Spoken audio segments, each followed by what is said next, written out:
C'est bon à savoir. Rendez-vous avec ce matin Philippe Chalmin, économiste spécialiste du marché des matières premières. Avec cette question, Philippe Chalmin, pourquoi le prix du café et du cacao augmente depuis ces dernières années? On le sent bien au niveau du porte-monnaie.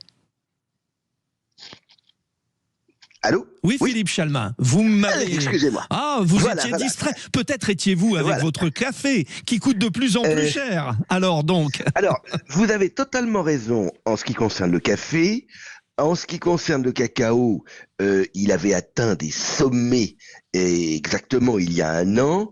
Depuis, les prix se sont un peu repliés. Mais dans un cas comme dans l'autre, cette flambée des prix, donc qui dure toujours pour le café, elle est liée tout simplement à un déséquilibre entre l'offre et la demande.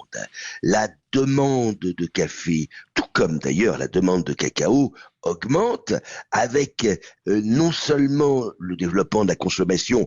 Chez nous, on est relativement stable, mais le développement de la consommation dans de nouveaux pays consommateurs qui découvrent le goût du café, qui découvrent le goût du chocolat, je pense notamment à l'Asie. De l'autre côté, eh bien, il y a la production. Et la production, c'est une production agricole. Et donc, elle est sensible à un certain nombre d'aléas climatiques, notamment dans le cas du café. Il peut y avoir des gelées au Brésil. Ça peut vous paraître curieux, mais vers le mois de juillet, il y a des moments où il gèle au Brésil. Oui, c'est l'hiver, pour eux, c'est l'hiver. On est dans l'hémisphère sud.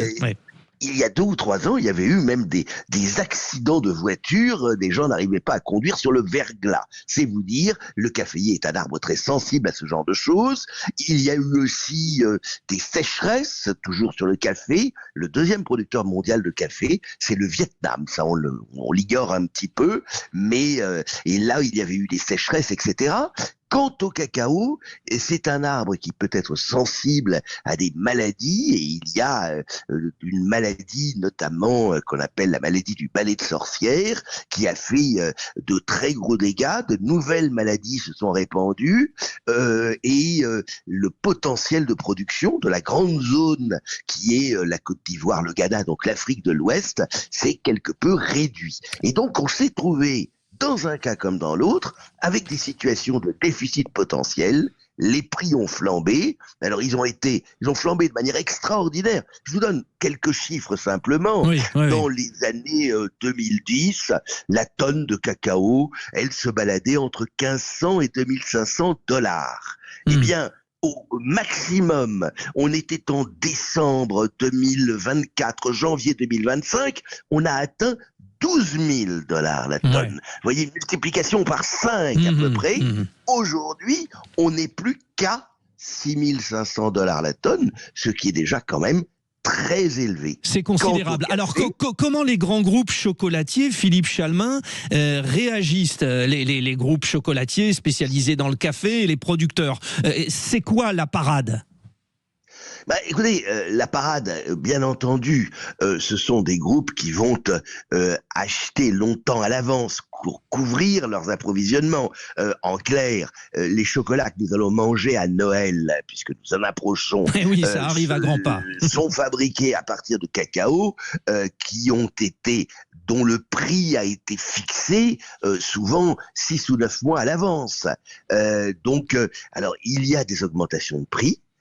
Il y a des modifications un peu de formule, parce que à la limite aujourd'hui, qu'est-ce qui est le plus cher dans le chocolat? C'est les chocolats noirs, les chocolats extrêmement forts en cacao.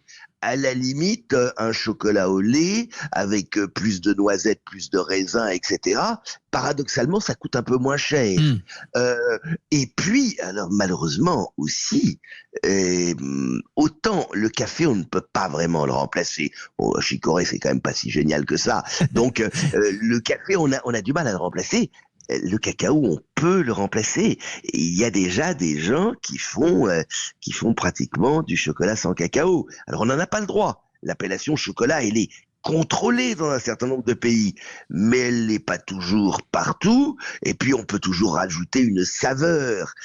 Déjà, chez nos amis belges, quand vous mangez ce qu'on appelait des pralines, en fait, c'est pas du chocolat, parce que eux, ils mettent une matière grasse qui est le beurre de soja. Et c'est savoureux. Et c'est savoureux voilà, en plus, Philippe Chalmin. Ah oui. C'est savoureux, mais vous ne pouvez pas. Donc il y a tout ce jeu. Il y a quand même augmentation des prix. Alors, soyons honnêtes aussi. Et on conclura là-dessus, Philippe, ouais. Je ressaute sur le café. Oui. Bon, là, vous allez faire votre dosette, éventuellement dans votre machine à espresso. Soyons honnêtes, l'emballage de la dosette coûte souvent plus cher que le contenu. Donc il y a quand même des marges. Réfléchissons, réfléchissons. Réfléchissons. Et puis alors, prenons l'autre côté, café comme cacao, à la différence de bien d'autres productions agricoles, ce sont plutôt des petits planteurs. Et ceux-là, pendant des années, ils ont tiré la langue, pendant que nous, sans le savoir, on leur payait leur café et leur cacao pas très cher. Merci Philippe Chalmin, économiste, spécialiste du marché des matières premières. Il est 6h55, bon réveil. Dans un instant, Benjamin Glaise arrive pour le Grand Matin Sud Radio. À 8h15, il recevra Philippe de Villiers avec Jean-François Aquili pour la grande interview politique. Et puis, Benjamin reprendra le relais avec vous, les auditeurs de Sud Radio, pour que vous puissiez poser des questions à Philippe de Villiers. Tout le monde se prépare, vous l'avez compris. Dans un instant, nous aurons les infos. À tout de suite.